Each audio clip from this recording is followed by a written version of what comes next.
Assalamualaikum warahmatullahi wabarakatuh. Alhamdulillah, nahmaduhu wa nasta'inuhu wa nastaghfiruh wa na'udzu billahi min shururi anfusina wa min sayyiati a'malina. Man yahdihillahu fala mudilla lahu wa man yudlilhu fala hadiya lahu. أشهد أن لا إله إلا الله وحده لا شريك له وأشهد أن محمدا عبده ورسوله. اللهم صل وسلم على حبيبنا سيدنا رسول الله وعلى آله وصحبه ومن تبعه ونصره ووالاه. أما بعد.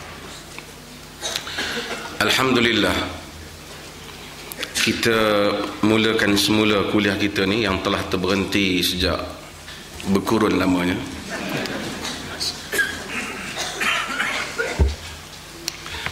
Cuma kita tahu, saya tahu tempat ni dia kurang selesa sikit, dia sempit. Kalau negeri ni Perlis senang lah. Bolehlah ambil Dewan Besar. Dan alhamdulillah kita masuk balik babul istihbab at-tabshir wa tahni'ah bil khair. Bab istihbab, disukai untuk memberikan khabar gembira, tahniah dengan kebaikan.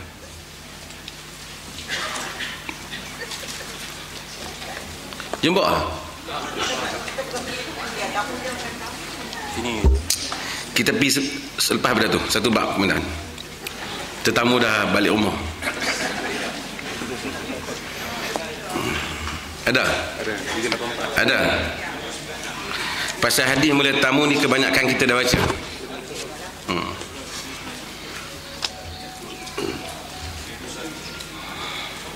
Kita bab disunatkan ataupun disukai untuk tabshir. Tabshir ni maksudnya memberikan khabar gembira. Yang ni kita bagi tahu satu berita yang glad tiding, bagi tahu orang berita yang baik. Dan agama menyifatkan Nabi, Quran menyifatkan Nabi sebagai basyiran wa nadhira, sebagai pemberi khabar gembira, dan juga dia memberikan amaran kepada sesuatu yang berbahaya, iaitu khabar yang menakutkan. Tapi keseluruhan tabiat agama ialah busyra, tabsyir, memberikan khabar gembira. Dan khabar gembira adalah harapan manusia di dalam hidup ini. Kita sentiasa mengharapkan kepada khabar gembira. Manusia berdoa kepada Allah kerana manusia mengharapkan khabar gembira dan berita gembira. Dan Allah biyadihil amr, Allah itu pada tangannya segala urusan. Ia membolak-balikkan hati. Sebab itu kita panggil qalb. Qalaba yaqlibu, qalb, membolak-balikkan. Qalbi, qalb, kita kata qalb. Kita kata, orang Melayu kata kalbu, kan? Itu saya selalu sebut dulu terjemahannya qalb, jantung, heart, terjemah dalam English betul. Orang Melayu terjemah hati. Hati tak berfungsi, tapi jantung berfungsi, kan? Jantung berfungsi. Hati kabad, Arab kata hati kabad. Manusia mengharap Allah qalb, membolak-balikkan perasaan manusia. Ada benda yang pada satu orang gembira, pada orang lain tak mengembirakan. Ada perkara Allah jadikan dia satu keseronokan pada satu orang, tapi satu kesakitan pada pihak yang lain. Saya selalu sebut dalam hidup ini, urusan Allah sangat ajaib.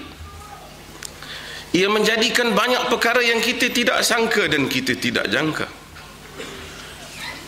Apa yang kita andaikan semalam mungkin lain yang berlaku pada besoknya. Apa yang kita andaikan ia mengembirakan, ia mungkin tidak mengembirakan, walaupun keadaan yang kita nak itu telah berlaku. Simple saja. Orang nak kahwin, dia rasa kalau dia dapat lelaki itu ataupun perempuan itu, dia tentu menjadi orang yang gembira. Tapi kalau Allah dapatkan dia, tapi dia tak gembira. Dia kata kalau dia pindah di tempat itu, mungkin dia akan gembira dengan rumah itu, dengan keadaan itu, dengan kekayaan yang demikian, dia akan gembira. Tapi Allah ya muqallibal qulub, yang membolak-balikkan hati, dia menjadikan kepahitan dalam keadaan yang disangka manis oleh orang lain. Allah Jalla wa'ala. Sebab tu Syekhul Islam Ibn Taimiyah rahimahullah menyebut bahawasanya sesiapa yang Allah tak jadikan syurga dalam dadanya di dunia ini, dibimbangi dia tidak dapat syurga di akhirat besok.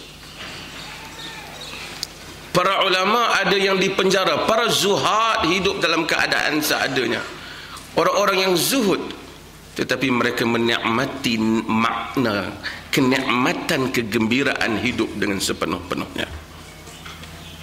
Ya muqallibal qulub, wahai yang membolak-balikkan jantung hati manusia. Agama menyuruh kepada tafsir. Tafsir maksudnya kita bagi khabar gembira pada orang, sunnah. Kita jumpa orang, kita bagi tahu benda yang menggembirakan dia, bukan bohonglah. Hatta kalau dia sakit, kita tak boleh bagi tahu berita yang saya ada kawan lah sakit macam ni, jalan. Kita jangan bagi tahu dia macam tu. Sebab untuk takhfif, untuk meringankan bebanan hidup ini, kerana hidup mesti akan ada cubaan.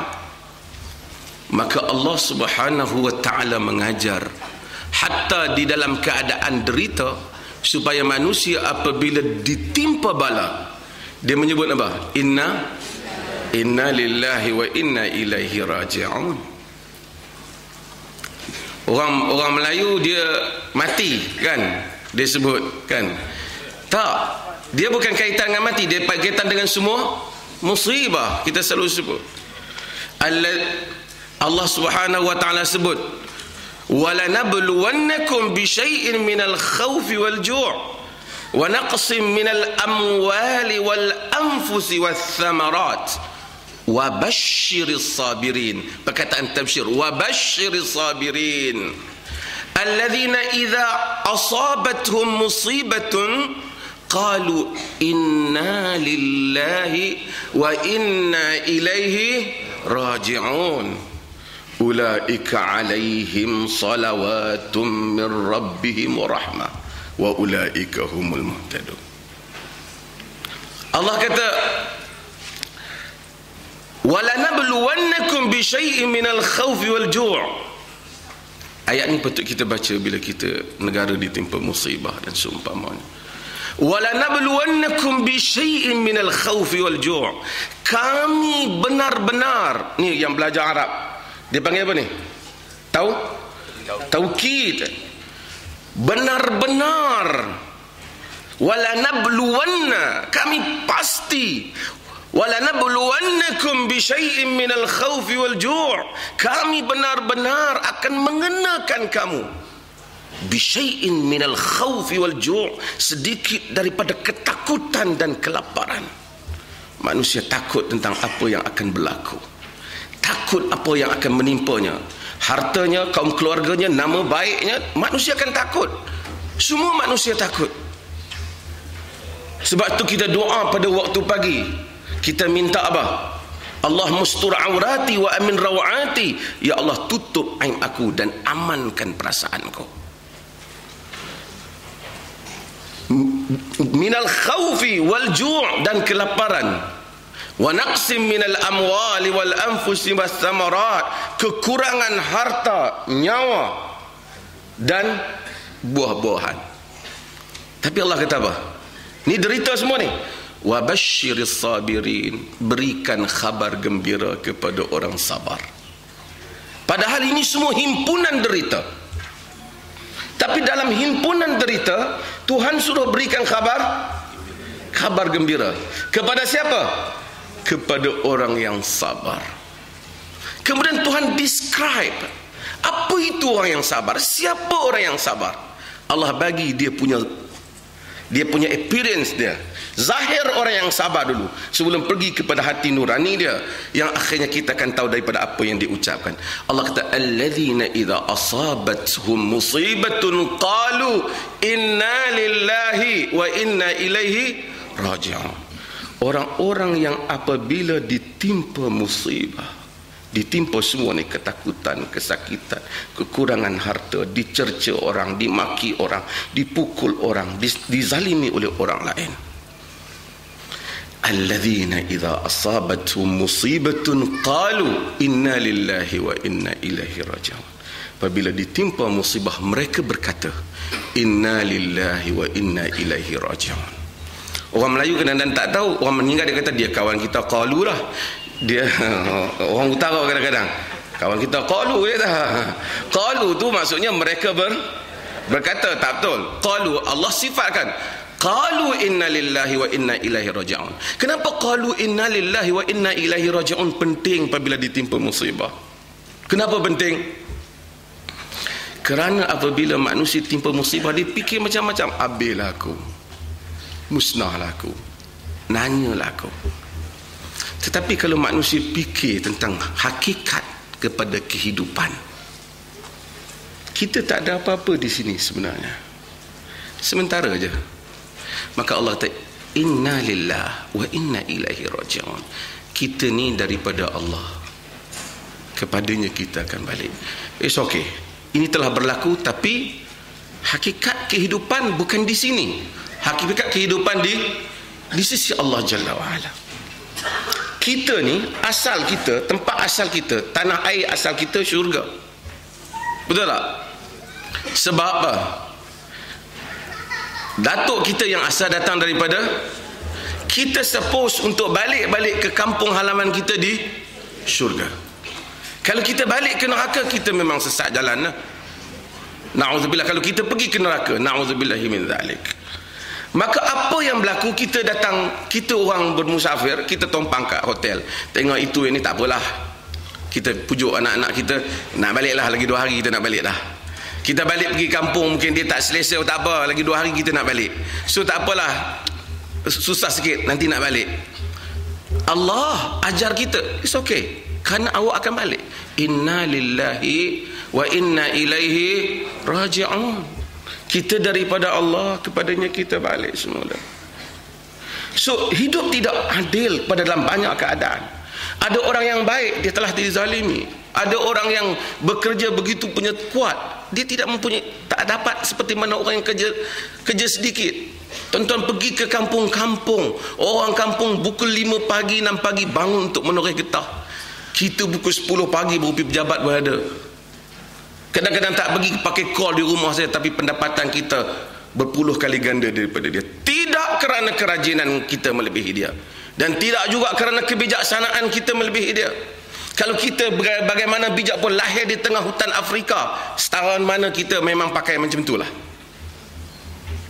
Allah Jalla wa'ala telah mengaturkan kehidupan dan telah memberikan rezeki kepada sebahagian manusia bagi menguji sebahagian yang lain. Sebab itu Quran menceritakan tentang Qarun kerana kesombongannya. Innama utituhu ala ilmi indi. Aku diberi harta ini kerana kebijaksanaanku, kerana kebolehanku. Allah rakamkan perkataan dia yang biadab ini supaya ia tidak diulangi oleh orang lain. Maka kita sebut inna lillahi wa inna ilaihi raji'un. Dunia tidak pernah adil kepada banyak keadaan, tapi apabila kita tahu kita akan balik, manusia berjuang 30 tahun 40 tahun barangkali manusia mula senang, 50 tahun dia mula sakit, 60 tahun barangkali dia mula sakit, kemudian barangkali 20-30 tahun dia menikmati dunia. apalah sangat dibandingkan dengan akhirat yang kekal abadi. Bukan Islam tidak anti dunia, tetapi ia mengajar supaya manusia dapat tahan. Inna lillahi wa inna ilaihi rajiun. Jadi kita bila orang maksudnya apabila orang derita, kita bagi khabar gembira, kita tak apa, kita akan balik pada Allah. Sebab tu orang Melayu bagus kadang-kadang kataan dia simple, dia kata tak apa, Allah ada. That's the right word untuk kita kata pada orang. Bila orang tanya tak apa, Allah ada.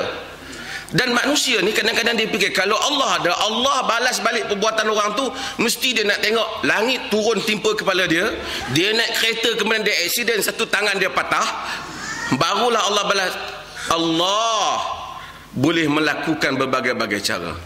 Allah boleh bagi dia sihat, tapi Allah campakkan penderitaan di dalam hati sanubari dia yang tidak berkesudahan. Allah yaf'alu ma yurid, ia melakukan apa yang ia mau, jalla wa ala. Kemudian Allah bagi tahu, ulaika alaihim salawatu min rabbihim wa rahmah. Orang yang ada perasaan ini, inna lillahi wa inna ilaihi raji'un. Allah kata ulaika alaihim salawatum min rabbihim wa rahmah. Mereka itu ke atas mereka selawat daripada Tuhan mereka dan rahmat. Masya Allah, kita selawat pada Nabi, Allah memberikan ucapan mulia kepada kita. Kau sabar. Dunia ni kecil ya. Kita pergi tengok sekarang ni macam dunia, macam saya selalu sebut, dunia ni debu je nak dibandingkan kepada cakrawala yang luas. Manusia yang berdiri alhamdulillahi rabbil alamin lebih tak nampak pun kalau tengok di atas. Tapi apabila Allah memberikan pujian dan memberikan inayah dia kepada seorang hamba, ia terlalu besar. Manusia ni kadang-kadang kita jumpa satu orang ternama, selebriti ke orang ternama, tepuk bahu kita sikit, apa khabar? Kita mengadu masalah, tak apa, nanti saya tolong. Kita ingat sampai betul, bagus dia kata, dia tu ingat, dia kata bagus perangainya. Sekali je dia ingat kita. Kenapa? Ada jawatan, ada nama, tak sombong. Allah Jalla wa'ala bukan untuk dibandingkan. Tapi bila Allah memberikan perhatian khusus kepada hamba-hamba yang saleh, apa nilai rahmat itu yang nak dibandingkan dengan segala kehidupan yang ada? Qala Allah Ta'ala, kata firman Allah Ta'ala, ada teks, rasa hangat lah, hangat tau, hangat, panas. Kita ada Tan Sri Azmi Khalid, jadi sekali lagi mungkin Tan Sri cadang besar sikit kita punya.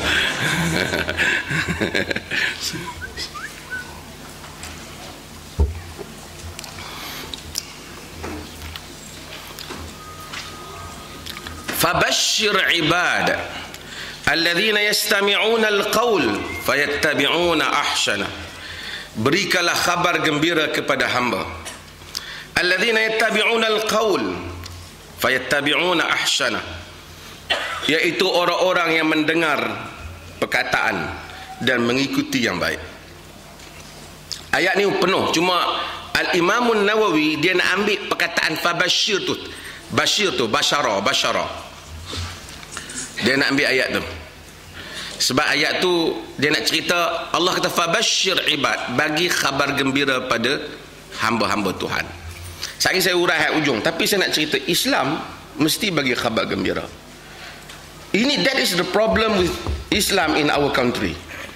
Sebab bukan Islam yang masalah, kita punya interpretation kepada agama jadi masalah. Sentiasa tafsiran Islam bukan sentiasa, kerap kali tafsiran Islam tidak memberikan khabar gembira. Dia menjadikan ketegangan. Kita jadi orang jadi takut. Orang jadi, sebab itu Islam yang bermula dengan hukum. Ni boleh masuk kot sana kot sikit lagi. Tak, kesian saya tahu kawan-kawan dulu masuk tengah. Islam mestilah memberikan khabar gembira kepada orang. Kita sentiasa cari satu tafsiran agama yang memberikan khabar yang mendukacitakan, yang menyusahkan. Saya buat satu dua contoh lah. Pasal ni geng-geng muda datang ni, diorang suka dengar isu semasa. Balik kita tak ada.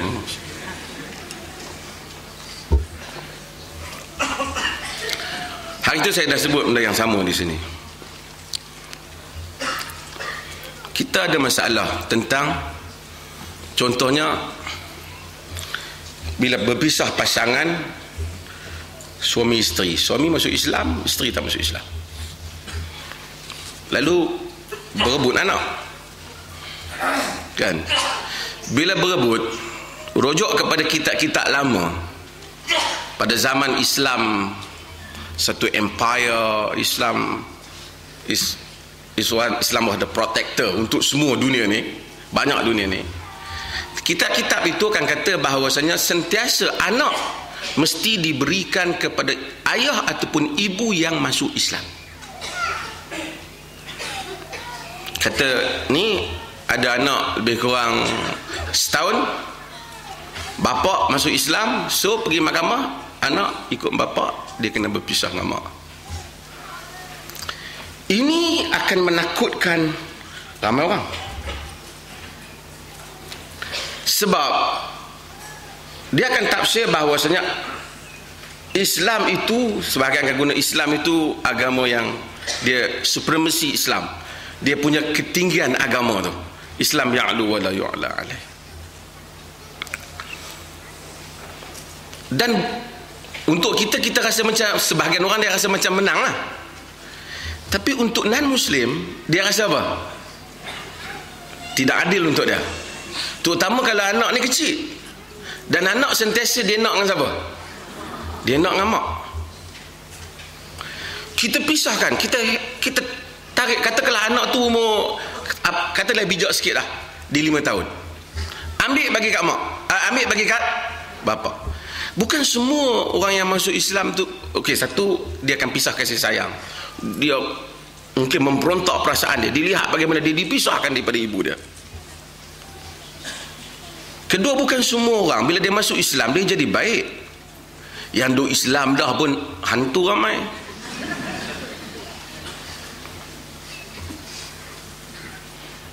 Dan ini jadi isu dalam negara kita banyak. Saya bukan nak sentuh ada negeri Sembilan Timbukan dan banyak, tapi saya sebut pemerintah tanya dan banyak wartawan internasional juga tanya benda yang sama. Kita kena balik kepada tujuan agama, sifat rahmat agama. Siapakah orang yang lebih dekat dengan anak antara bapa dan ibu? Ibu. Nabi bagi 3 kali, kan? Nak baik dengan siapa? Kau, ummuka, lagi kan? Summa ibumu. Sebagian bapa dia tafsir kena ada 3 ibu. Tak bukan. Maksudnya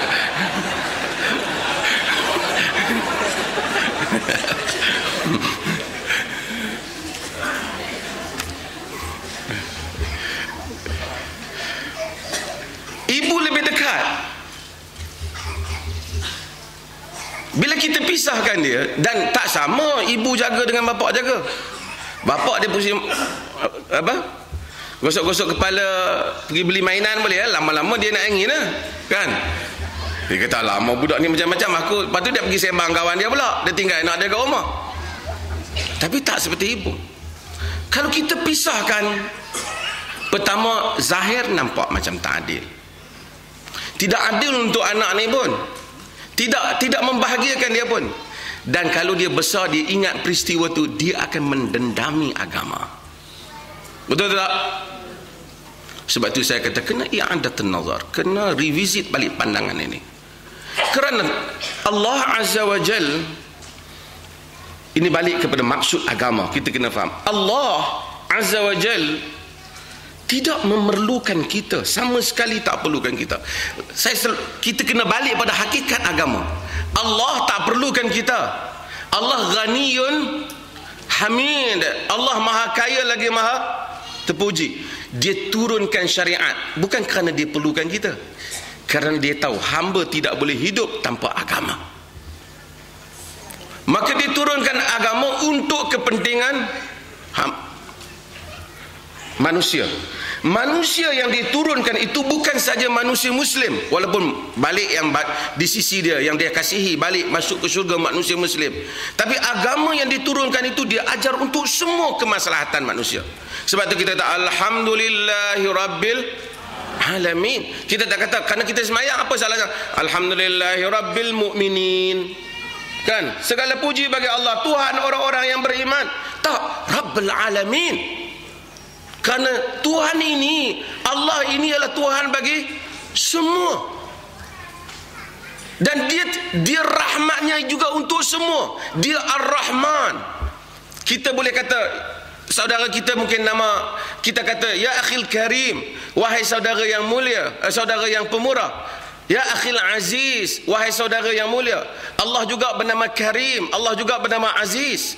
Tapi kita tak kata ya akhil Rahman, wahai saudara yang maha penyayang. Kerana Ar-Rahman hanyalah milik Allah Azza wa Jalla, tak dikongsi.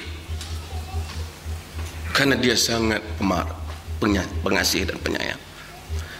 Maka dalam kes yang seperti itu kita kena lihat siapakah anak ni duduk dengan siapa yang lebih memberi pelindungan kepadanya. Walaupun mungkin tradisionalis, sebahagian orang mungkin tak setuju dengan pandangan saya. Dia kata nanti anak tu jadi Kristian ataupun anak tu duduk jadi agama lain. Di situ datangnya peranan pentadbiran Islam. Jadi awak letakkan, tetapi 4 jam dalam salam seminggu contohnya lah, mestilah anak ni bapak ni ada hak tengok dan bawa dia kepada tempat untuk mempelajari agama umpamanya. Banyak benda boleh dibuat. Lagi bapak kata duit tak cukup, duit zakat hak 100 juta tu kau korek datang bawa keluar. Ini kalau tidak, orang tidak dapat melihat di mana Fabashir, berikan khabar gembira. Orang sentiasa tengok bila Islam datang, habis aku. So sentiasa ada hostility antara non-Muslim dan Muslim. Kita bukan kata dia betul, kita tahu banyak benda yang dia pun melampau, tetapi kita mestilah memberikan contoh yang terbaik.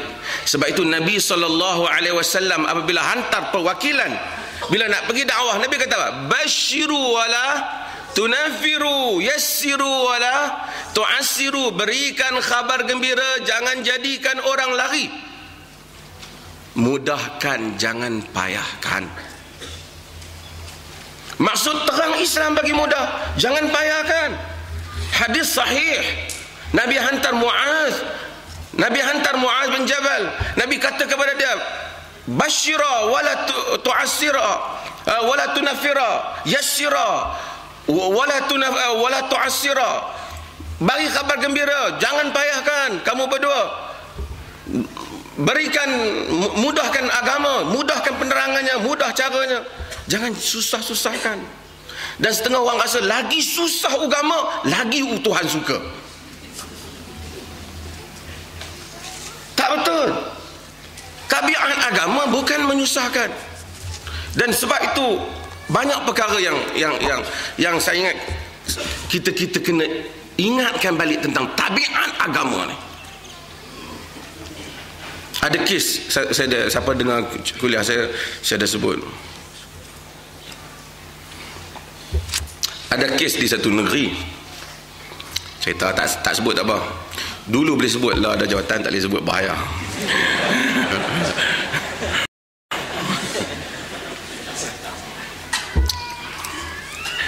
Macam mana dia punya bahagian tulis khutbah. So, khutbah ni kan ditulis oleh satu pihak. Kawan yang tulis khutbah tu, jabatan ni lah, negeri berkenaan tulis khutbah, tak masukkan selawat dalam khutbah. Kerana selawat dalam khutbah tu adalah rukun di dalam mazhab Syafi'i. Bila tak masuk selawat, lepas tu Tok Imam ni, Tok Khatib ni, dia baca lah. Tok Khatib ni kau bagi apa pun dia baca kadang-kadang kan. Dia bagi tu, pada hari yang terang benderang hujan lebat kalau Tok Khatib baca. Ha? Kadang-kadang kawan yang tulis tu budak baru keluar universiti. Berapa kerja tulis. Akal tak panjang sangat. Jawatan bagi-bagi pergi tulis khutbah. Dia tulis kan. Dia tulis tentang kepentingan menanam padi lah apa pertanian. Kawasan industri tanam apa? Dia kena tengok negeri dia tu ada kawasan industri ada. Jadi mungkin dia fikir kampung aku ni ramai orang tak tujuh tanam buat khutbah padi. Dia padahal yang nak baca tu satu negeri. Itu pun satu hal. Jadi tak masuk kan. Bila tak masuk kan mula tak perasan. Lepas tu kemudian habis Jumaat dah selesai, adalah yang perasan, pergi komplain buat semua. Masuklah kes, bincanglah pihak atasan ni bahawa kesimpulannya ialah semua masjid yang tak baca hendaklah sembahyang zuhur balik semua. Kesimpulan setelah 2 minggu, setelah 3 minggu. Oh susah. Jadi pihak negeri berkenaan dia datang tanya saya lah macam mana nak buat. Pasal dia tahu perlih mudah kot. Jadi dia kata nak keluarkan keputusan ni, nak minta balik semua masjid-masjid sembahyang balik. Qada lah, qada bukan buat Jumaat balik, nak buat Jumaat apa? Jumaat habis dah. Jumaat 2 kali, lepas buat Jumaat buat 1 lagi. Dia buat zuhur, dia orang nak suruh buat zuhur. Tamu tuan-tuan, yalah tak apalah. Bukanlah Imam Syafi'i, imam tokoh besar, tak dinafikan. Tapi qaul banyaklah masalah ni. Kan? Nah, mazhab Malik, mazhab lain kata tak perlu pun. Dia naik bagi ucapan kan 2 kali okey lah. Tapi kita, sebab tu kita kena balik faham kepada maksud hakikat agama. Bila kita kata semayang hari itu tak sah, maksudnya Tuhan tidak menerima amalan mereka hari itu. Padahal bukan salah dia orang pun. Bagaimana Tuhan yang rahmat ni tak terima mereka, yang mana kalau mereka tak qada balik, mereka di akhirat akan dihukum. Itu maksudnya. Kadang-kadang kita keluarkan kat orang tak sah, kita tak faham maksud. Maksudnya di sisi Tuhan kau ditolak, dan Tuhan akan menghukum engkau kerana engkau tak buat benda ni. Itu bila kita kata puasa kau tak sah, maksudnya khususnya puasa Ramadan. Puasa kau batal, kau kena buat lain. Kalau kau tak buat lain, Tuhan hukum kau. Itu maksudnya. Sebab tu kadang-kadang dalam andaian fiqh, dalam kitab-kitab lama, walaupun kita hormati kesajanaan mereka, kadang-kadang andaian itu kita rasa macam jauh sikit. Umpamanya dia kata, kalau tu imam batal, kemudian habis-habis sembahyang, katakan, saya mau contoh, katalah satu orang jadi imam Jumaat kerana jemaah, lepas dia sembahyang setahun, dia mari berdiri depan. Tuan-tuan, saya sebenarnya selama ni saya duduk jadi imam, tuan-tuan, saya nak penanya tuan-tuan, saya sebenarnya tak pernah ambil wudu.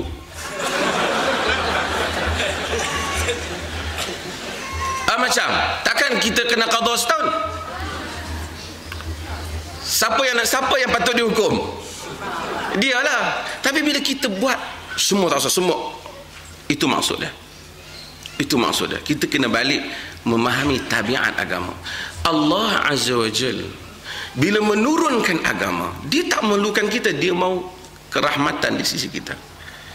Apabila dia lihat hambanya taat dan tidak bertujuan menderhakai dia, maka dia terima amalan hambanya. Sebab tu sebagian fuqaha simple dia, kata orang dah ibadat, kalau keluar tengok ada kesan baju macam kotor, masa dia ibadat tadi dia sangka bersih lah. Tapi kalau dia nampak kotor tu macam tak nampak, itu hang mangkang kan. Sebab tu kita kena balik kepada memahami maksud agama, memahami maksud Tuhan apabila Tuhan kata terima dan tak terima. Allah rahmat. Sebab itu Allah Subhanahu wa taala apabila disuruh puasa, dia kata apa? Yuridullahu bikumul yusra wala yuridu bikumul usra. Tuhan mau daripada kamu senang, Tuhan tak mau daripada kamu susah. Kerana agama bukan nak dera manusia. Dia mau daripada kita senang, dia tak mau daripada kita susah. Bila dia benarkan kita. Umar bin Khattab pernah timbulkan pada Nabi SAW riwayat Muslim. Rasulullah, dulu kita dok qasar-qasar semayang ni kita tak aman. Sekarang ni dah aman dah sekarang. Semayang tamam je lah. Macam setengah orang kan, dia musafir, orang tak semayang 2 rakaat. Aku tak suka mudah-mudah kan ni. Dia ada orang macam tu. Dia rasa semayang 2 rakaat tu macam tak berapa bagus. Tak apalah, saya tak maulah bincang ada kaul dan sebahagian mazhab. Tapi Umar telah tanya soalan ini kepada Nabi SAW. Nabi kata, sadaqatun tasaddaqallahu biha alaikum faqbalu sadaqata. Sedekah Tuhan bagi kat kamu, terimalah sedekahnya. Dia bagi. Allah ni Nabi kata, innallaha yuhibbu an yu'ta rukhasah. Allah suka orang mendatangi kelonggaran yang dia bagi. Setengah orang kita bagi peluang, tak apalah awak pergilah, saya bagi. Dia tak nak, kita rasa aku bagi peluang kau tak nak pula. Itu kita. Allah suka, rahmat dia bagi, tanda rahmat dia. Bila kita sakit, dia bagi kita buka puasa. Bila kita musafir, dia bagi kita qasar, dia bagi kita jamak. Ada orang rasa dia tak minat ambil benda ni. Agama datang, sebab tu inna dina yusr, agama itu mudah. Maka sebab tu kita kena pertahankan ciri fabashir ini, iaitu memberikan khabar gembira dengan agama.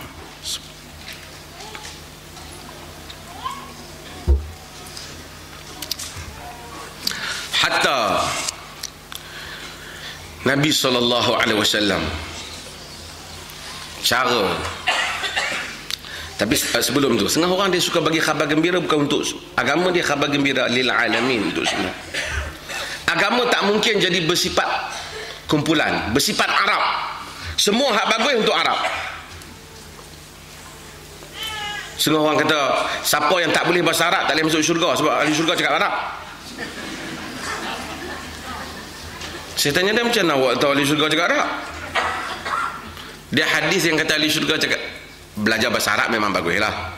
Saya kata tak usah belajar bahasa Arab pula. Memang penting belajar bahasa Arab pun, kan?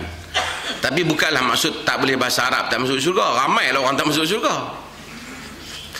Ini dia satu, saya sebut, ini satu pertarungan. Dahulu perkauman. Orang Parsi kata syurga bahasa Parsi. Sebab tu hadis yang kata uhibbul Arab li'anni Arab wa li'anna lughatal Quran lughatal Arab wa lughat ahli jannah lughatal Arab. Aku sayangkan Arab kerana aku Arab, kerana bahasa Quran bahasa Arab dan bahasa ahli syurga bahasa Arab. Hadis tersangat dhaif. Semua hadis yang berbau perkauman dia tidak boleh jadi hadis Nabi. Tambah cerita Nabi Adam turun gunung Jerai lagi tak edit ya.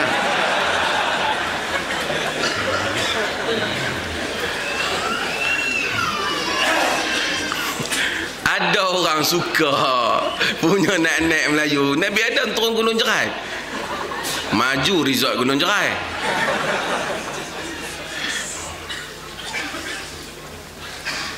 Ini juga ni satu lagi sambil agama suruh kita ni guna apa? Akal. Sebab tu Quran kata afala tatafakkarun, tidakkah kamu berfikir? Afala ta'qilun, tidakkah kamu berakal? Saya sebut sikit, saya sebut banyak, tapi saya nak ulas pasal gunung Jerai ni jadi isu antarabangsa.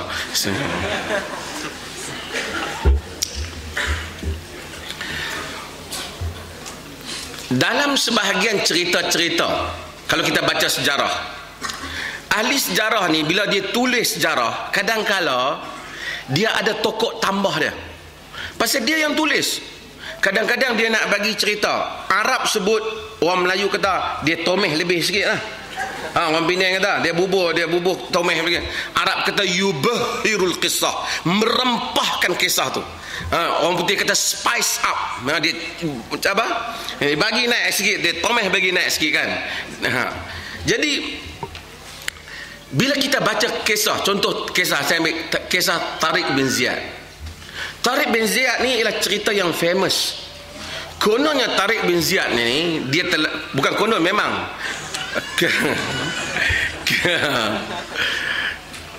apabila Christians Andalus, Spain, mereka mula berbalah antara sendiri. Ada banyak panjang cerita dia sebahagian saya dah ceramah dulu. Jadi mereka invite orang Islam untuk datang ke Spain. Jadi King Julian kan, dia bagi kapal kepada tentera Islam untuk datang daripada Morocco menyeberang sampai ke Andalus. Banyaklah kapal ni naik.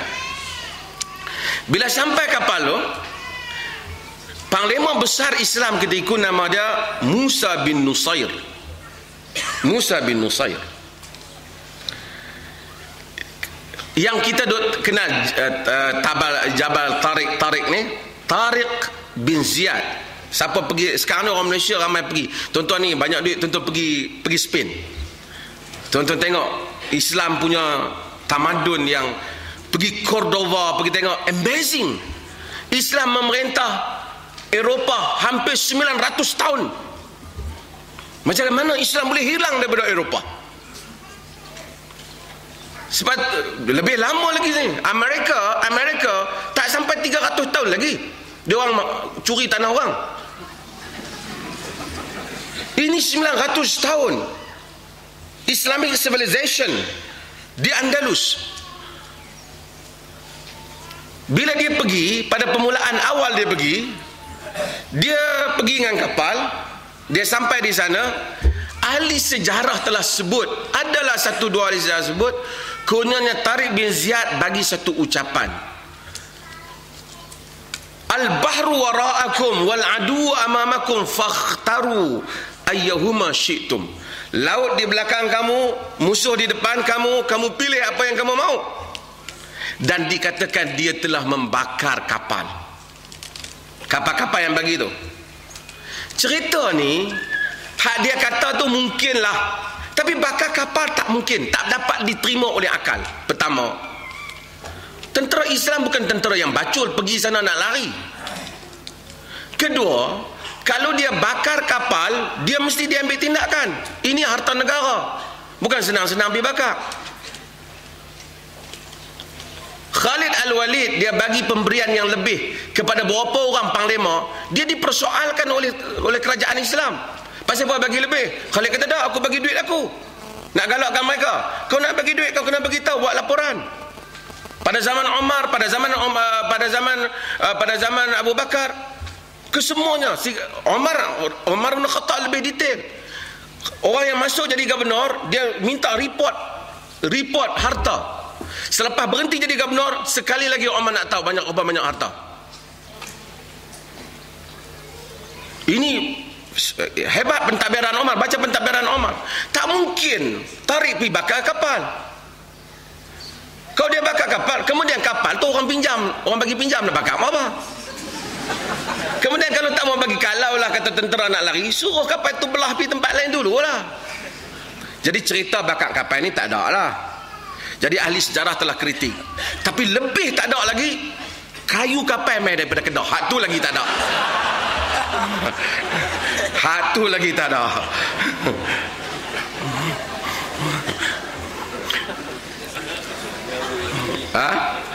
Tak nak bilang tu ya.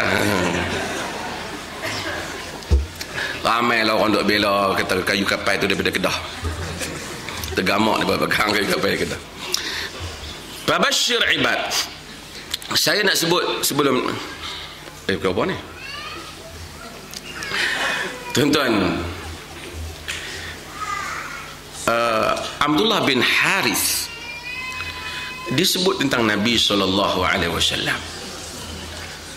Kata Dia kata Nabi SAW, ma ra'aitu ahadan kana aktsara tabassuman min Rasulillah sallallahu alaihi wasallam. Nabi, aku tak dah jumpa satu orang yang lebih banyak senyum daripada Nabi sallallahu alaihi wasallam, kata Allah. Dan sebagian riwayat dia kata ma ra'aitu ahadan aktsaru dhahkan, aku tak tengok seorang yang lebih rajin gelak daripada Nabi. Bukanlah gelak sampai senak perut duduk tu, sampai terduduk tu. Nabi ketawa. Kata Aisyah, dia ketawa taklah sampai nampak kerengkung dia apa, tapi dalam santun Nabi ketawa.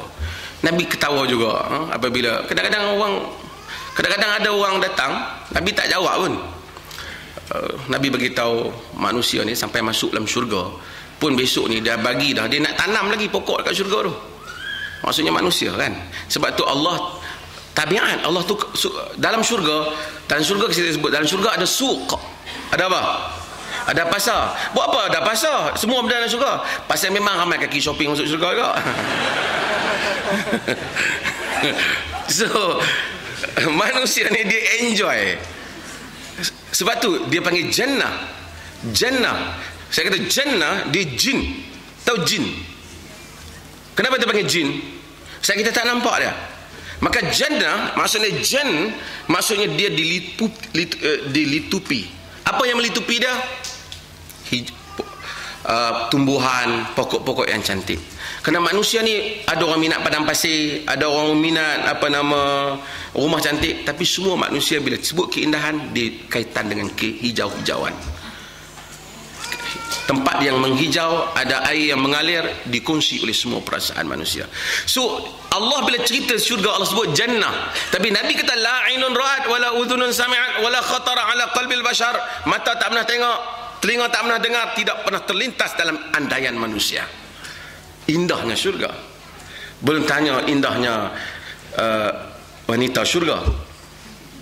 Untuk lelaki, orang perempuan tanya habis, kami tengok saja. Dan juga untuk wanita. Pada ustaz ni dia kena ada cerita untuk perempuan tak ada, lelaki yang dapat. Dia kata perempuan dapat pinggan mangkuk.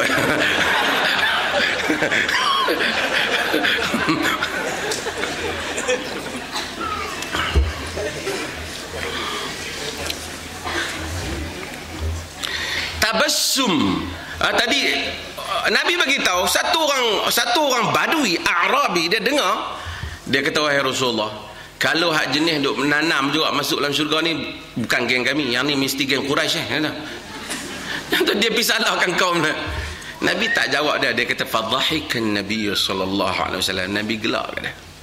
Nabi tak ulah dah. Nabi kata hang ni otak sempit lah. Nabi tak kata lah. Nabi gelak kata. Pada dhahik, maksud dhahik ni tabassum, senyum. Dhahik maksudnya gelak. Sebab tu banyak riwayat wakana fihi di'abah. Nabi ni di'abah, dia melawak. Sampai sahabat kata wakana aktsara mizahan. Nabi ni selalu melawak, bergurau. Tapi mahabat Nabi ni maksudnya ada haibah. Tapi dia bergurau dengan orang tua, dia bergurau dengan budak-budak. Maka agama sahal muyassar. Agama itu mudah. Tapi bila main dulu tak kuat agama jadi serius. Yang ni tu. Bini dia kata, abang nak makan apa? Makan sekadar untuk hidup di dunia saja. Takut so.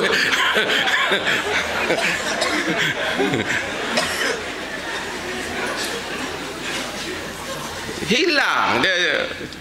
Lepas tu pula pergi mengaji fiqh pula. Sebelum tidur hendaklah kita berwuduk kan. Lepas tu isteri dia, jangan kau batalkan wuduk. Isteri dia, Allah sejak abang pergi mengaji ni susah lah saya. Dia tak ada ambil pula pandangan fiqh. Bukanlah saya hina pandangan tu, tapi susah kan nak tidur sunat ambil wuduk. Kemudian suami dan isteri pula mesra, lepas tu nak pegang tak boleh, hilang. Jadi kontradik.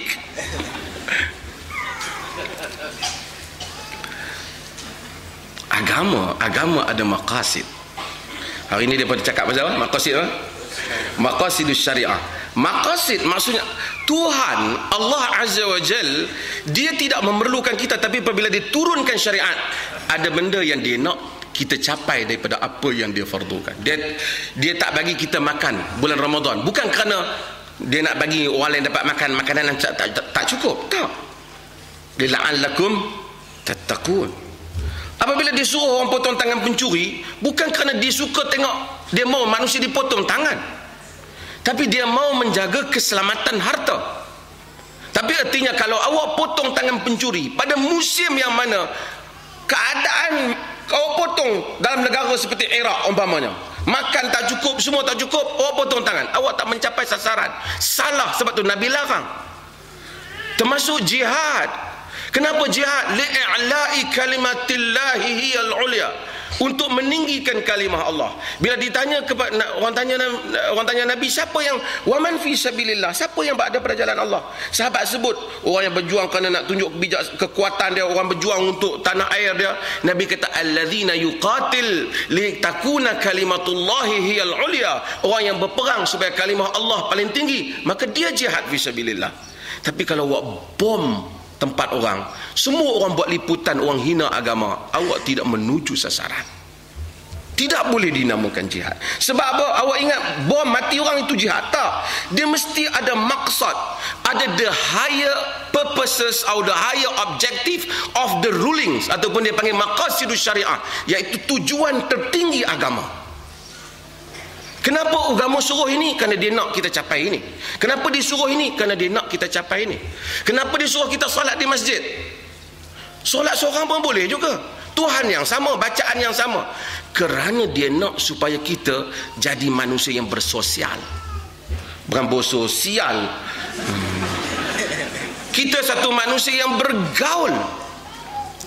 Jadi kita bergaul, sebab tu dia ajar adab ke masjid. Dia suruh kita pakai pakaian yang wangi-wangian. Lepas makan durian di masjid tak boleh, awak tak mencapai tujuan. Sebab itu orang yang makan pokok apa, makan bawang putih, tak pergi ke masjid kerana tidak mencapai tujuan syariat. Bukan soalnya yang penting aku nak pergi kok, kita pergi kita masuk tengah-tengah kacau orang, kita tak boleh. Lepas hisap rokok kita pergi sembahyang, kawan sebelah kata dia ni bagi gudang garam duduk sebelah aku pula, umpamanya. Kita tidak mencapai tujuan. Sebab itu dia suruh kita pakai wangi-wangian. Wangi-wangian tu memang wangi lah. Kita pakai wangi. Isteri kita tak, abang pakai apa ni? Pakai minyak wangi kau? Sakit kepala bau. Dia kata tak penting, yang penting Nabi suruh pakai minyak wangi ya. Tak mencapai tujuan. Sampai tu imam pun baca silap kan, surah dulu baru Fatihah. Sangkut dengan dia punya minyak perfume, dia beli RM3.5.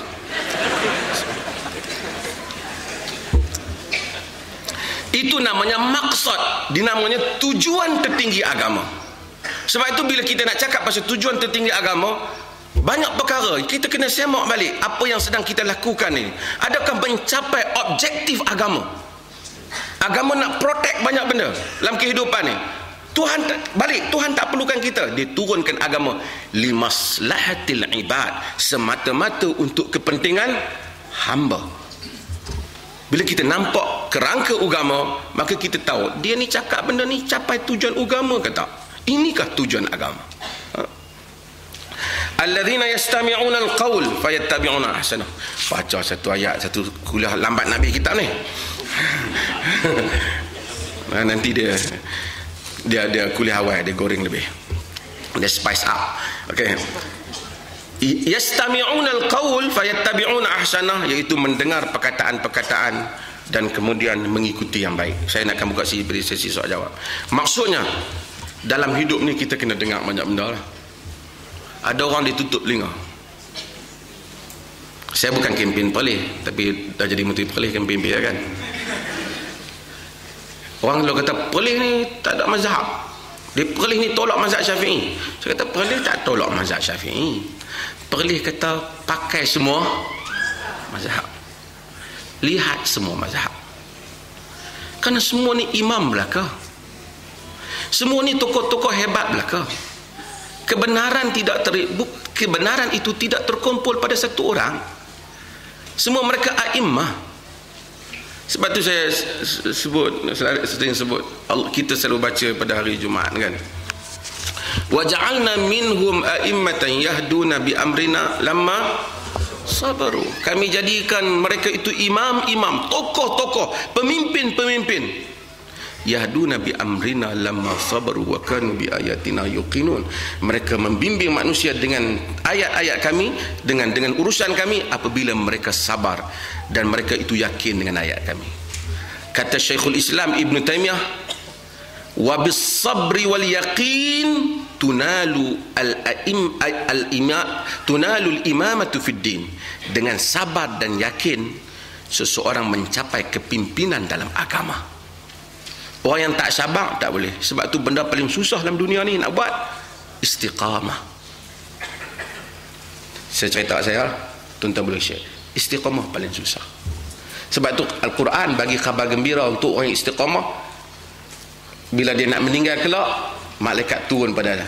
Alladzina qalu rabbunallah thumma istaqamu. Orang-orang yang menyatakan Tuhan kami Allah kemudian istiqamah. Istiqamah maksudnya steadfast. You terus di atas jalan itu. Nak cerita agama 2 hari memang senang. Cakap teori agama, tulis dalam Facebook, tulis dalam Twitter, tulis dalam apa lagi dalam dunia ni.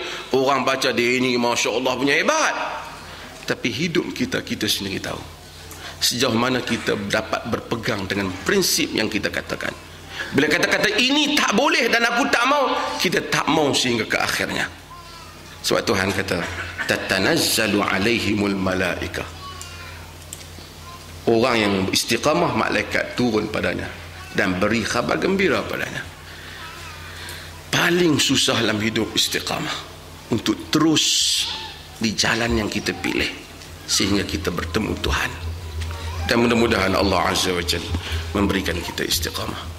Dan kita tengok banyak perkataan dalam hidup ni dan kita pilihlah yang terbaik. Terutama akhir zaman, macam-macam orang cakap. Kita pun lagi, setengah orang kata lagi banyak mengaji, lagi pening. Maka sebab itu kita bukan saja mengaji, kita pun sebut ihdinas siratal mustaqim.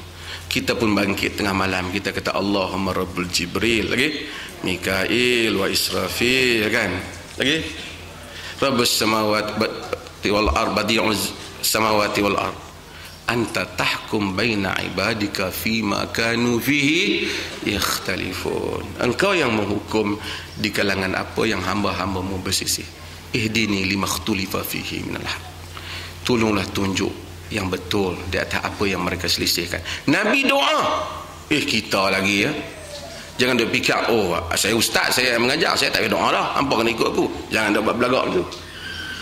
Kerana kita mungkin orang sesat. Mudah-mudahan Allah rahmati dan kita buka pada sesi soal jawab.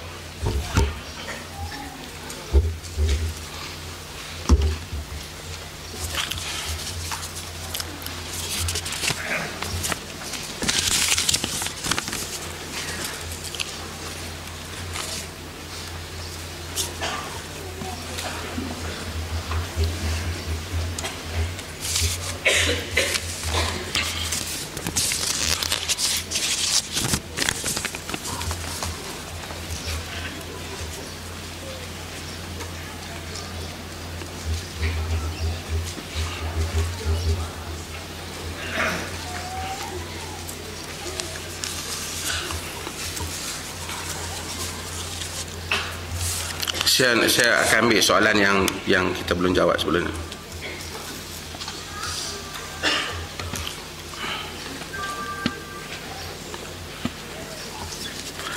Adakah disebabkan budaya adat kita menampakkan sesuatu yang susah dalam ibadat adalah lebih baik? Apa patut kita buat untuk melepaskan hal? Kita sebenarnya tuan-tuan tahu apa, ini ramai juga saya tahu ustaz ni. Ini peranan ustaz-ustaz ni. Kena terangkan agama yang mudah. Bukan memudah-mudahkan benda yang tak boleh bagi jadi boleh. Benda yang terang tak boleh lah. Tapi benda yang manusia kadang-kadang andaikan tak boleh, nas tak ada. Dan larangan tak boleh itu atas andaian. Maka kita kena cari qaul yang lebih kuat. Biasanya qaul lebih kuat kerana asal agama ni semuanya ke arah asal dalam kehidupan, dalam budaya semuanya mesti boleh dulu.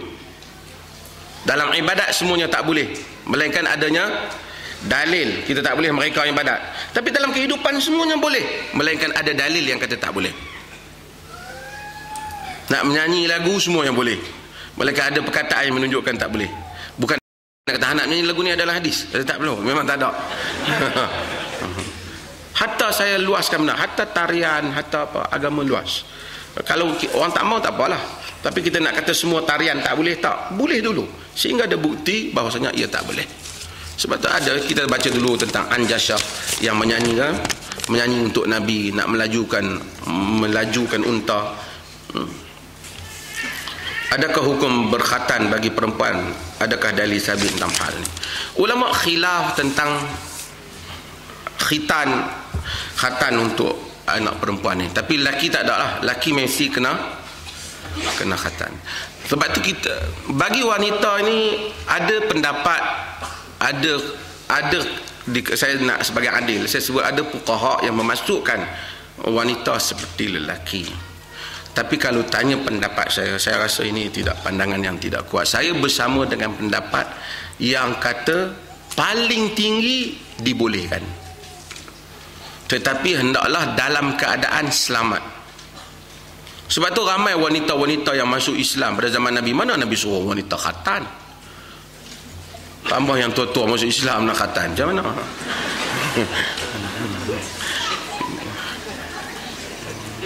Ada riwayat Abu Dawud dan seumpamanya hal yang dhaif. Siapa nak buat, kita tak nak lawan lah. Dulu ada nak keluarkan perkeliling supaya wanita, budak, anak-anak doktor mesti pastikan budak-budak perempuan khatat. Saya telah telefon pihak berkenaan, saya kata, saya bagi pandangan beza. Saya kata siapa nak buat dia buat, tapi nak memaksa orang bagi anak perempuan, hendaklah meraihkan keluasan fiqh dalam hal ni. Keluasan fiqh. Ada negeri yang khatam budak perempuan sampai jadi teruk. Afrika teruk, kena tambat di pokok khatam. Itu budaya dia kan. Khatan pula umur lebih kurang 15-18, tu dia punya khatan kan. Di Mesir dia khatan sehingga habis klitoris wanita tu, sehingga rasa kahwin tak ada apa. Ini semua culture yang akhirnya bangsa-bangsa tu bawa report ini dan mereka associatekan benda ni dengan agama. Agama tak. Untuk lelaki ialah. Lelaki ni khatan ni tak pelik. Kerana agama langit keseluruhannya Yahudi berkhatan.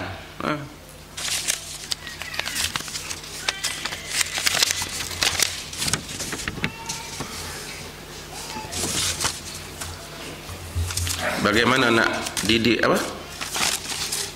anak isi supaya mempunyai sifat qanaah? Kahwin dengan perempuan nama qanaah. Qanaah satu sifat. Ini ringkas. Qanaah maksudnya, hadis Muslim sebut perkataan qanaah. Qanaah ni bukan menolak apa yang tak ada, tapi berpada dengan apa yang ada. Kita kalau dapat hidup di atas manusia, atas dunia ni, dia syukur dengan apa yang ada. Bukan berarti yang nak main ni dia tak terima, dia terima. Tapi alhamdulillah dengan apa yang ada. Kalau kita dapat anak ataupun isteri yang dia berfikir apa yang tak ada, dia tak berfikir apa yang ada, manusia ini tak akan bahagia. Apa yang tak ada sering merusingkan kita. Hidup bagaikan meminum air, meminum minyak yang sentiasa haus dengan apa yang tak ada. Tapi apabila kita bersyukur dengan apa yang ada, bukan kita terima Allah nak bagi apa yang tak ada, kita akan rasa inilah kehidupan. Sebut dunia ni bukan harta saja, nama sama, jawatan sama. Lepas nak satu jawatan, orang berfikir nak lebih daripada itu. Lepas dia dapat satu nama, sebab tu orang kadang-kadang dia letak dalam Facebook dia macam-macam benda supaya dia nak, supaya orang rasa hebat dia, dan dia akan rasa seronok dengan pujian-pujian kat bawah tu, dan dia akan haus dengan pujian itu. Harta juga sama. Lepas dia ada kereta rumah ni, dia nak rumah ni, sehingga Nabi kata illa turab, melainkan apa? Melainkan tanah saja yang dapat mengenyangkan dia, itu mati. Lepas ada, bukan salah, tapi inilah kehidupan. Kalau kita mampu, tak ada masalah dengan kita menunaikan hak. Tapi bila kita tak mampu, kita sentiasa runsing dengan apa yang tak ada. Tapi sebenarnya apa yang kita ada ni mahal. Tubuh kita ni, saya orang biasa lah, ni tuan-tuan orang yang luar biasa, kalau sakit mungkin pergi hospital yang mahal-mahal. Sekali masuk je 70-80 ribu, 100 ribu. Tapi kita tak tahu tangan kita ni 500 ribu boleh harga. Tapi Allah bagi percuma. Alhamdulillah.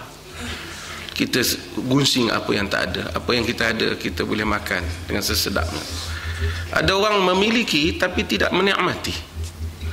Allah Jalla wa'ala. Sebab itu kita hidup bangun pagi.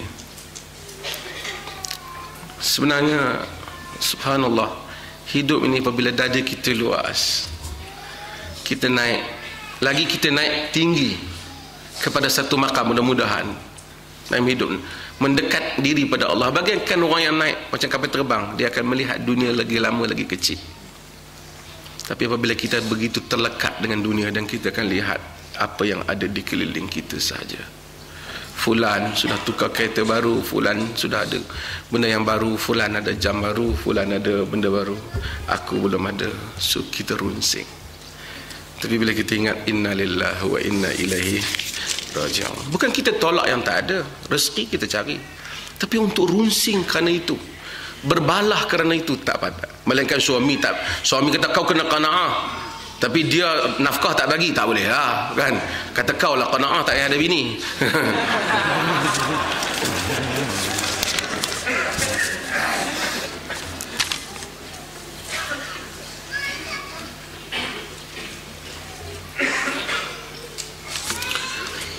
Pandangan Ibn Khaldun dalam Al-Muqaddimah. Ibn Khaldun adalah satu tokoh yang besar. Saya tak mau, kerana bukan semua orang. Ibn Khaldun, buku Muqaddimah Ibn Khaldun telah dianggap sebagai buku yang hebat.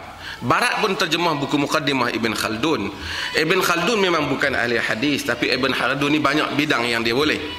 Tapi dia seorang ahli ilmuwan yang macam ensiklopedia pada zaman dia. Banyak benda dia bercakap tentang pembangunan, tentang proses pembangunan kemanusiaan politik yang tak dapat dicapai akalnya pada zamannya, sehingga pada zaman Ibn Khaldun menulis, sehingga hari ini buku Ibn Khaldun menjadi rujukan di timur dan barat. Sudah berapa ratus tahun Ibn Khaldun. So dia ada pandangan-pandangan dia lah, yang nak setuju pun boleh, tak setuju pun boleh. Dia tak terima tentang Imam Mahdi, dia tak terima tentang, dia ada beberapa tafsiran dia, tapi itu satu pandangan dia. Dalam dunia kesarjanaan kita jangan terkejut badak sangat kan. Setengah orang ni dia jenis terkejut kan. Terkejut. Saya jadi mufti, wartawan mari, wartawan tanya soalan tu, zaman Jepun tak masuk lagi. Pasal apa di Perlis tak ada kunut? Kunut jadi masalah. Banyak lagi masalah dalam dunia ni.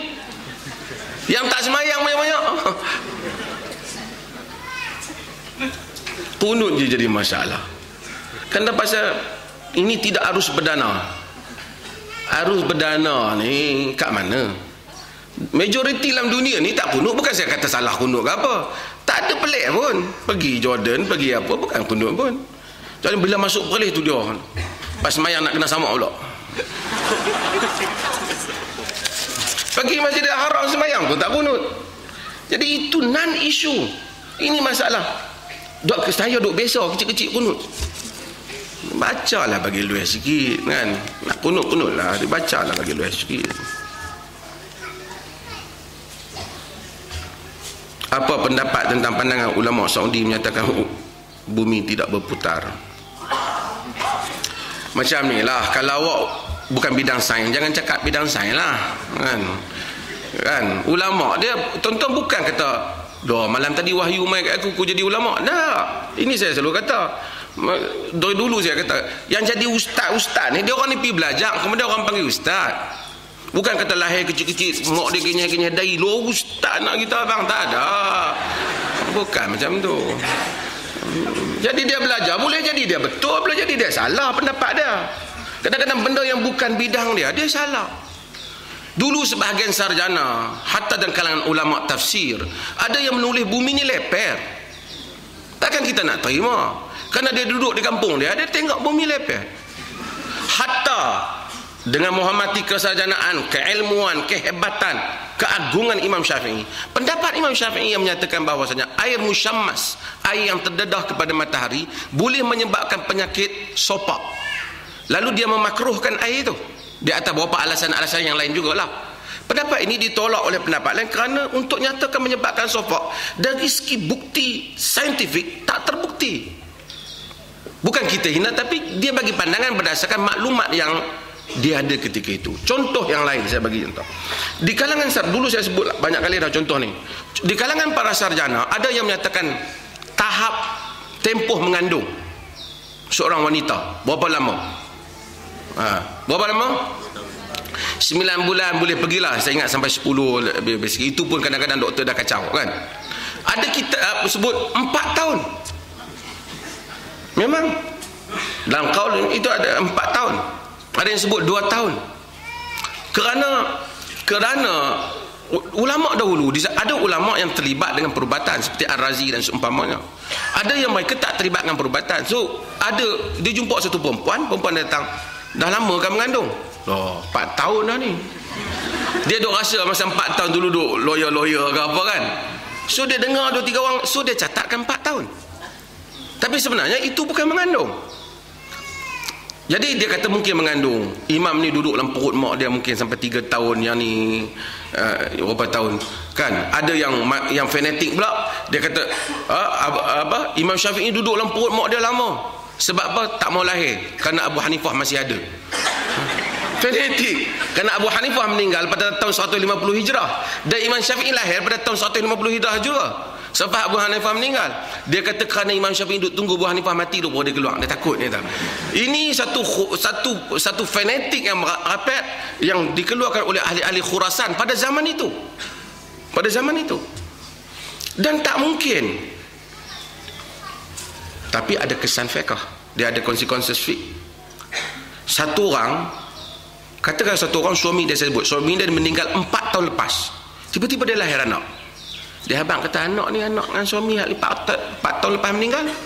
Macam mana? Lepas tu dia tuntut harta pusaka. Maka sebab itu pandangan ulama besar dalam hal ini pun tak boleh diambil kira, sehingga kita hendaklah merujuk kepada pakar di dalam bidang perubatan. Kerana setiap orang ditanya berdasarkan bidang kepakaran masing-masing. Islam hormat kepada keilmuannya.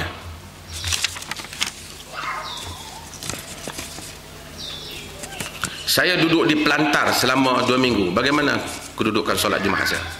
Kalau di pelantar rumah dia kena pergi sembahyang Jumaat lah. Kalau di pelantar minyak di laut tu, pasal orang utara ni pelantar ni banyak. Abang lah pelantar minyak. Datuk Hanafi yang tulis lah. Pelantar, kalau dia duduk dalam hadis Nabi SAW tidak mewajibkan golongan badu, a'rab, orang badui untuk solat Jumaat, kerana mereka berpindah randang. Jadi kalau kita duduk kat pelantar tu 3 minggu ke 4 minggu, kita tak wajib sembahyang Jumaat lah, kerana tak ada kampungan di sana kan. Dan sebahagian fuqaha, Al-Imam Syaukani sebut dalam Nailul Autar, boleh juga seorang mana-mana kumpulan untuk sembahyang Jumaat. Nah, kalau dia duduk di dalam perjalanan, sebahagian sahabat mereka sembahyang Jumaat, ada pilihan untuk mereka. Pendapat yang mensyaratkan 40 orang bagi sembahyang Jumaat, pendapat dalam mazhab Syafi'i, ada riwayat di dalam Al-Imamul Baihaqi. Tetapi kebanyakan fuqaha tidak mensyaratkan 40 orang. Tak mensyaratkan 40 orang. Jadi 3-4 orang pun boleh Jumaat. Kalau seorang tak payahlah, takkan hang baca khutbah hang turun sembahyang bawah. Nak buat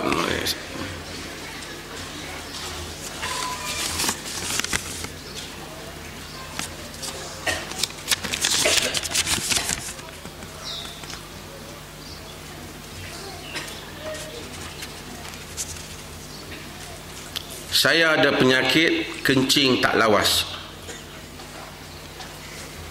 Najis tersebut sering terkena seluar sampai buang air. Ini menyukarkan saya untuk solat terutama zuhur. Tempat kerja agak jauh daripada rumah. Apa penyelesaian? Dalam hadis, sekali lagi hadis Imam Muslim tentang hadis bintu Jahash, Nabi SAW telah ditanya tentang perempuan istihadah. Dia haid, dia istihadah, bukan darah yang selepas haid. Banyak darah dia. Nabi cadang macam-macam, suruh dia letakkan ni, dia kata tak boleh, banyak juga. Nabi suruh dia letakkan kain kerana darah dia banyak. Kemudian Nabi cadang kepada binti Jahash, Nabi kata an tuakhiriz zahr wa tuajjilil asr. kamu melewatkan zuhur dan mencepatkan asar. So bila ada masalah yang macam ni, dia ambil wudu, dia balut kemaluan dia ataupun letak sesuatu untuk menghalang air kencing dia tu terkena. Saya tak tahu lelaki ke perempuan yang tanya ni, tak apalah, pandai-pandai sendiri. Okey, dia elakkan untuk kena pakaian dia, dia boleh jamakkan solat, tapi tak qasar lah, kerana dia tidak musafir, dia hanya seorang yang sakit. Jamak ni maksud zuhur 4 rakaat, lepas tu semayang asar 4 rakaat.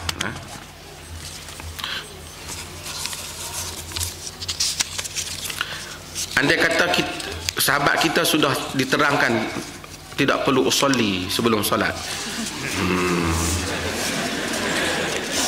Solat itu dengan takbir. Dia kata dia sebut usolli juga, adakah solat tidak sah? Dia sebut tu sah, sembahyang tu sah, tapi benda tu Nabi tak buat. Dia nak buat juga tak payah, nak kata apa.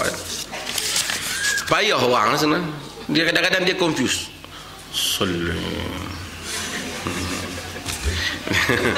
Dia ingat dia tak niat.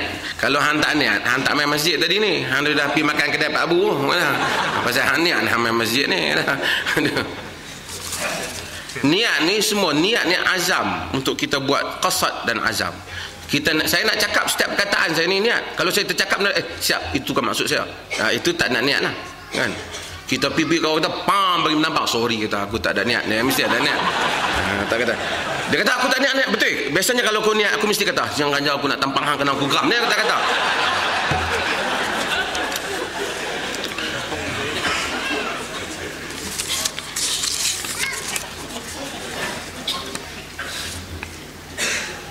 Bolehkah seorang yang sedang solat, anak yang kecil bermain di hadapannya? Boleh tak? Boleh. Anak kecil bermain. Ini kita ubah kali kata tak ada masalah. Nabi SAW dukung apa? Umamah binti Jahash. Umamah binti Jahash, cucu dia daripada anak Zainab. Umamah binti Abi As. Sorry, Umamah binti Ambah. Tadi tak ada niat. Umamah binti Abi As, dia dukung. Nabi dukung cucu dia masa solat. Lepas tu masa nak sujud, Nabi letak cucu, kemudian Nabi angkat balik. Rahmat Islam ni. Kita ni kadang ni, aku nak semayang, budak ni duk kacau ni. Rahmat. Sebab tu Nabi sujud lama, sebab cucu dia naik belakang dia. Rahmat. Kita budak main masjid, pihak abang Noh, budak belakang tu dia. Soft kanak-kanak 3 batu sepas sini. Buat soft kanak-kanak asing. Nak salat dengan bapak dia lah. Apa? Kena najis pun bantai seorang je. Kena kanak-kanak bantai satu soft. Cuba bayangkan.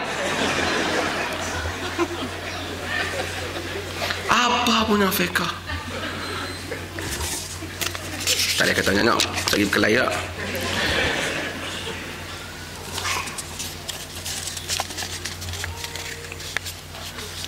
Penggunaan warna rambut selain daripada inai. Ada ustaz kata kena botokkan kepala jika bukan inai. So ustaz tu lah botak kepala dia pelan-pelan. Ini pun satu masalah. Itu saya kata, Nabi mau inai ke? Orang bila warnakan rambut dengan inai, kerana inai ke kerana warna? Tuan-tuan pula confuse. Kerana inai ke kerana warna? Kerana warna. Kerana aku saja, aku dengan inai ni tak boleh. Kerana warna.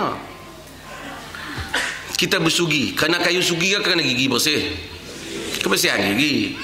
Bukan kerana kayu sugi. Tuan-tuan pergi ke India tu dia kayu sugi besar ni, gigi merah semua, makan sirih. Betul, tuan-tuan pergi ke India. Saya malas nak sebut lagi, ada kumpulan yang marah saya pula.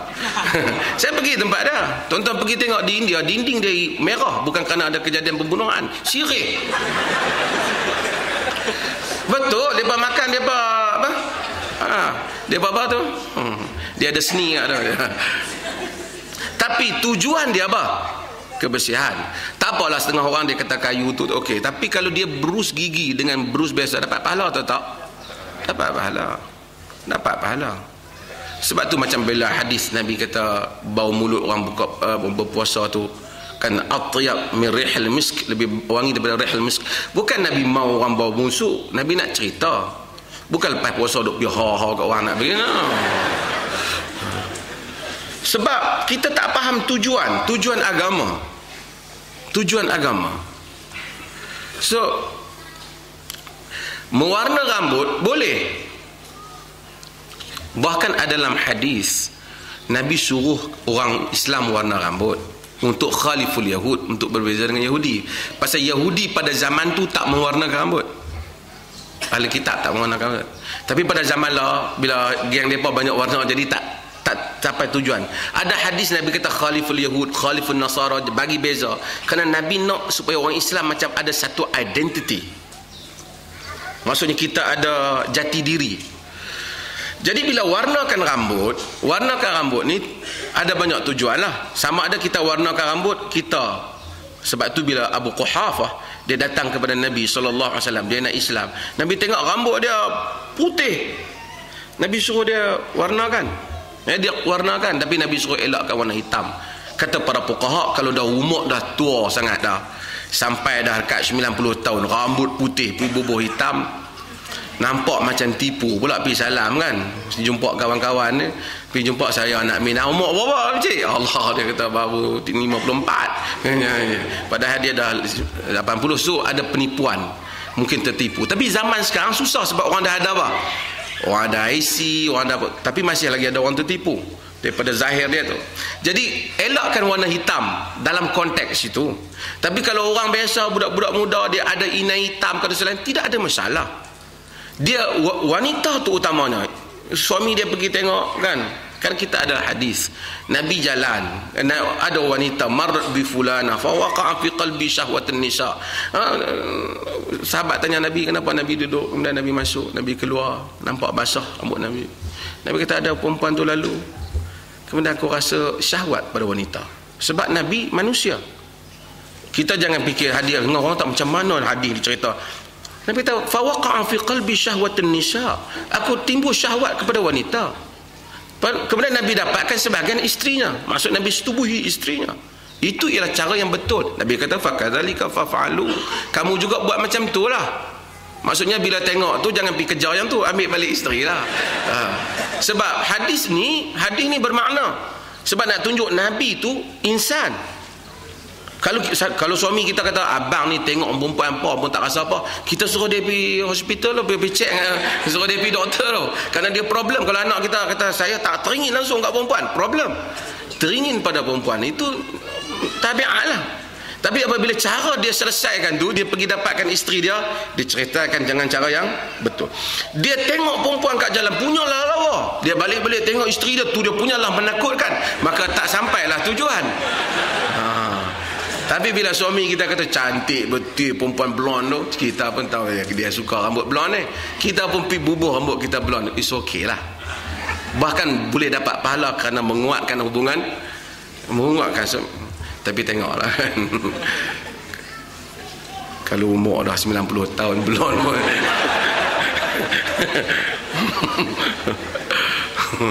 tapi artinya isteri boleh warnakan rambut, lelaki juga warnakan rambut. Cuma Al-Imam Ibn Hajar Al-Asqalani dalam Fathul Bari menyebut, kata dia jangan ambil satu benda walaupun disuruh untuk kita warnakan rambut, tapi kalau satu tempat tu orang tak warnakan rambut, melainkan siapa yang warnakan orang pandang serong, kita kena elak.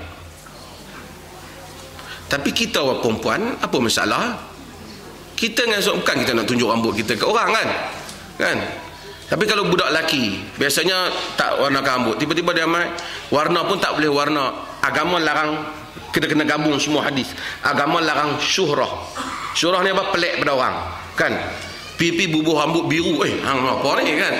Pelik lah, kita kata aku dia warna, kata itu mak lahirkan rambut hitam, pasal apa jadi rambut lain. Kalau dia warnakan dengan warna yang munasabah, tak menjatuhkan maruah dia, tak nampak dia pelik, it's okay, tak dilarang. Walaupun apa pun tak apalah, dia gunakan pewarna apa. Ada orang kata pewarna ni air tak boleh kena. Saya pun tak tahu. Kalau kena kena sejenis pewarna, rambut kita terus jadi macam rambut gulit tu, tak tahulah kan.